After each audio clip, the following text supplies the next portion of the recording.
Everyone talks about scaling a roofing business, but most don't really know what it means. I'm Adam Sand, CEO of the Roofing Business Partner. In today's video, I break down what scaling really means, how to grow revenue without blowing up expenses, and how top roofing companies use AI to hit 800K plus per capita. It's important for us to talk about what is scale. And I found that the best way to explain scale is to actually use visuals. So as your business grows, it tends to grow in ways like this. But if we zoom out and flatten that a little bit, your business is going to generally go up, is the expectation. You're also going to have your expenses go up over time. So your expenses are generally pretty minimal at first, because when you first start out, if we zoom in, over here, you have almost no expenses, right? You're all running out of your home. You're using a vehicle that you already own. You got a Capital One credit card. You go out and sell your first roof. You might not even have a website. But for the most part, over time, your expenses are going up generally at the same rate that your income is. And so a lot of times when I hear people talk about scale, they're just meaning they want to scale. Like they just want to get twice as many employees. All that really means is that you're just moving time and money forward. So comparatively, what that might look like, or what people generally mean when they're saying I need to scale, is that their business is growing and their expenses have been growing, and then they want to create this in their business. Now, what ends up happening, this is what happens, is that all you're doing is pulling time and money forward. You're just pulling that backward. And that's not the true definition of scale, because this gap remains. And so when they get here, what happens is they say, you know what? I talked to somebody, a coach, a consultant, a guru, and they say, I want my business to do this. I want to double my rate of growth. The thing that happens is this,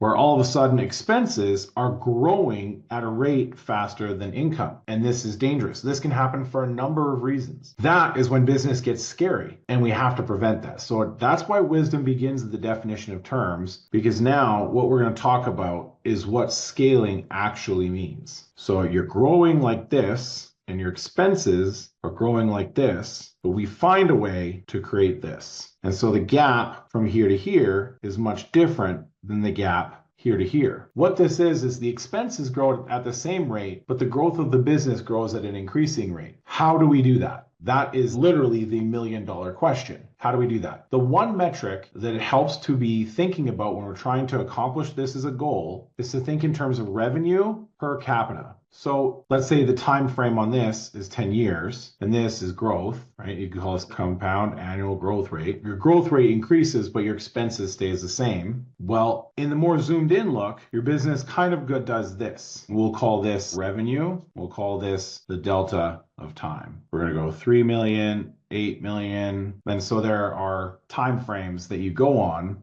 which we can break this down into blocks of time. So it is possible for businesses to double every 12 months or so. And it happens, but the business growth tends to look like this. You get to like 3 million at like year 2, but then you level off. And then maybe you start growing and you get to 8. And then you start growing and you get to 15, and then you start growing. That's more the realistic look as to how the business grows. And that's why it becomes very tricky to manage that expense line, which tends to kind of follow along, maybe go up, comes down, stabilizes, starts to go down a little bit. You start growing, there's a spike, right? And then it tends to end up looking something like this, where these deltas can sometimes be scary. So then we have to be like, well, what are we spending our money on? Now, this is basic finance, but there's CapEx and OpEx. So capital expenditures, loosely defined, is investing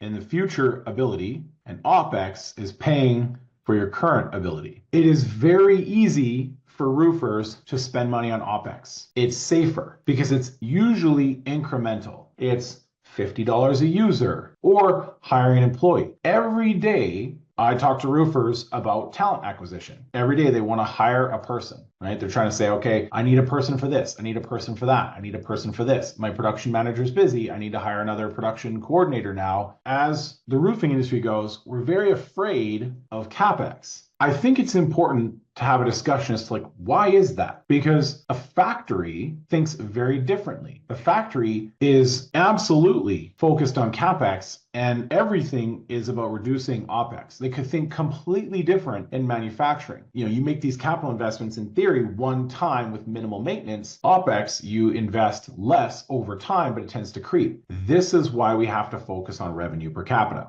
because we start to measure our decisions. So the golden rule for revenue per capita for roofing companies. So it's $650,000 per capita per $85,000 in salary. So 60% of your revenue, pretty much always, without the ability to change it much, is going out the door for labor and materials. So that takes out $390,000. So that's your COGS. You can't really do much with that. I mean, you could drastically underpay your subs and lose them. You can do stocking your materials, go buy in bulk. You can bring that down a little bit. You can get that 390 down to 350, 320, but not a huge amount that you can do. So what do you have left? You have your 260. This is what you're left over to make choices with. Some businesses are 125, some businesses are 250. I am barely surviving at 125. I am rapidly thriving at 250. 650 is a dream for my business, but I don't have one thing that you guys do, which is that I don't have a guaranteed fixed cost generally of labor in my cost of goods sold. I'm basically struggling at 125 and I'm doing really well at 250. So you can see that this is not that far off from where I am. This is the dream. If we can get our business to 260 after our cost of goods sold, it's kind of like any other business, because then you have to think what comes out of this, right? We have to think, where does our attention go? Well, from there, you have your marketing, you have your sales commissions. So right away, you group this together into your cost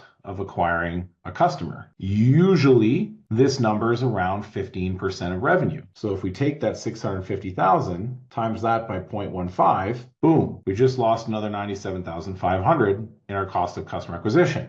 Pretty serious number to think about how can we get that number down to 10%. But then you have other things that you can't do much about. And I'm just going to rattle some of them off. Shop space, insurance, software, production management, general and admin, bad debt. And then these are the things that whittle you down to hopefully 65,000 as a minimum and 130,000 as a maximum per capita, per $85,000 in salary paid. Well, the fastest way to get your revenue per capita to go up is to make your per capitas go down. If you have two people in your company that are making collectively 170,000, then you should be making about 1.3 million. Well, if you just fire those and get down to one, well then bang, you just went to 1.3 million revenue per capita. But the fear, of course, is that, you have a roofing guy and then you have a sales and business guy. This is essentially how most roofing business partnerships are created. If you get rid of your roofing guy and you just have sales guy, well then who makes sure that the work is being done right? So you can't just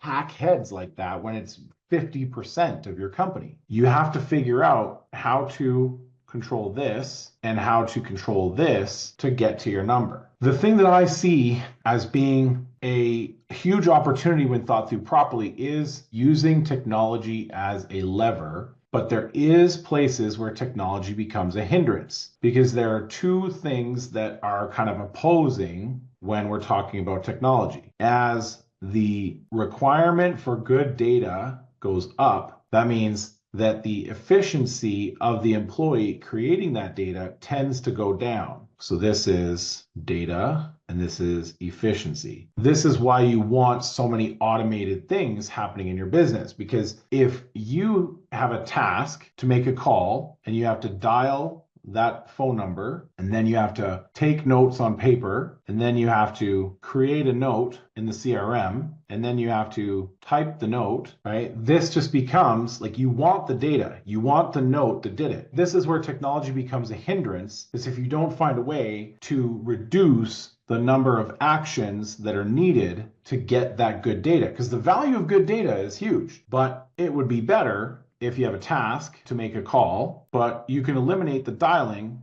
by clicking a button. And then you can reduce the taking notes by having a recording, because usually you have to type a note, and then I forgot to mention, you usually have to set a task, right? What do you do next? So then you still have to set a task. Where I see this going next, the companies that are going to win next, is you don't have to recognize you have a task. You're just going to have a list of calls, and then the recording, right, which you don't have to do, right? The recording just happens, and the task is going to set itself. So then you still get all the same data that you get in this path, but you're going to have less work. And then what happens next after this is AI makes the call. It records it itself, and it tells itself what to do next. So far, going from this to this has been good enough. What I'm seeing is that this is becoming the next thing, and this exists everywhere. Why do we do this? Data can just be another word for service, right? As the service goes up, the efficiency goes down. If you're expected to give the customer good service, that means when you reschedule a job, you have to call and let the customer know